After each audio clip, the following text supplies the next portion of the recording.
Hi, Jerry here for ChallengeLifeBetter.com. Is your 4 to 10-year-old child coming home ill? There's a lot of things going around, and does your child seem to come down with problems? Maybe come down with vomiting or diarrhea or various problems when they came in contact with something at school? One of the things that young parents will ask, and believe me, I've been there as a young parent. I have 2 children. My wife and I were wondering, what do we do and where do we get information? There's certainly a lot of drug company information, but let's talk about natural.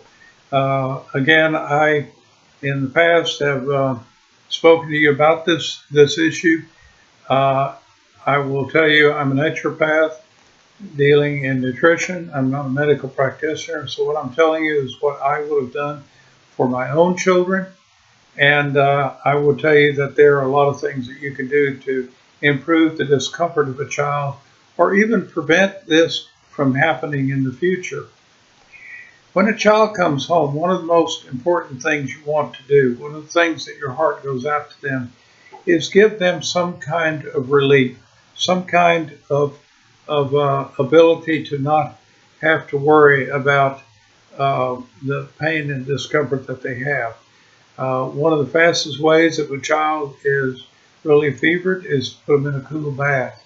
Another, if they're just mildly fevered, is to get cold ice packs or cool packs and put them on their forehead and dampen them a little bit so that they get evaporative cooling on their skin. They'll feel better. If they have diarrhea, one of the things that I had done with my children was to use colloidal silver, because a lot of times the material that is creating diarrhea in the gut is some kind of E. coli or various material like that, and it's important to send that to the happy hunting ground. You can use the colloidal silver for that. Now, how do you either improve the child's immunity, or how do you get this child back from being sick? One of the things that I really found very effective was I kept on hand some alfalfa. Alfalfa, not in bales of hay if you're a farmer, but as herbs. You can order alfalfa from various herb companies, and it comes in a ground material. And I also used peppermint leaves. And I would brew up a good tea, and if the child was hot and fevered, I would allow that tea to cool and then serve it over ice to get the child to have some level of comfort.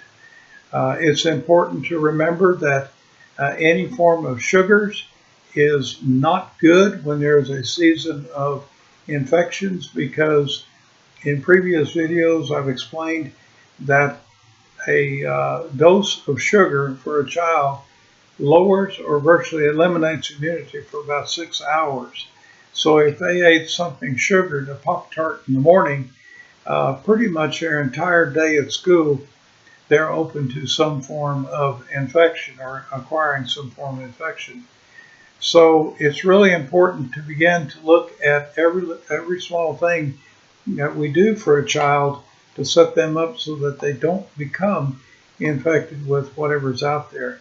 Lots of good, healthy fruits, broad leafy green vegetables, multicolored vegetables, lots of fresh, good water. Maybe drop a little lemon in it and a little stevia in. You can tell them it's lemonade, and they'll really enjoy it. And probably one of the other things that people forget is that children tend to run their batteries down beyond what they're capable of sustaining. And they'll run, as my grandfather said, till the little tongues are hanging out.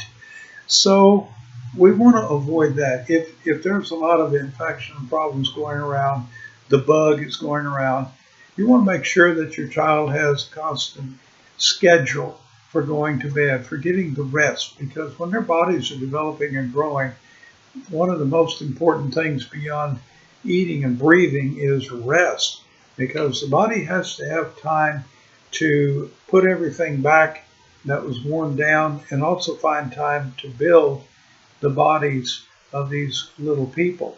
They're growing. They have to have time to restore that effort to build their bodies.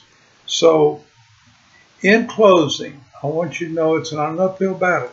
It's an ongoing situation. And I will tell you this also, that if something really doesn't look right, see a medical professional. Otherwise, on a daily basis, there is so much that you can do to keep your children healthy. It's a constant fight. It can be pleasurable. You can have fun with it. For example, a very small thing that my wife and I would do is get our kids to have a little bit of extra vitamin C by freezing some of the lime and stevia into small ice cubes with the little wooden sticks, so they had little pops to lick on, and they enjoyed that. So it was something that would refresh when they were not feeling well. So keep some ice trays filled with material that works well. The alfalfa in the biological world, botanical world, is referred to as the king of herbs. So don't discount that as being just a bunch of herbal mumbo jumbo. That mixed in with the peppermint and brewed tea is extremely powerful in building back the immunity of a child that's compromised. So until next time, I look forward to talking to you again. Be well.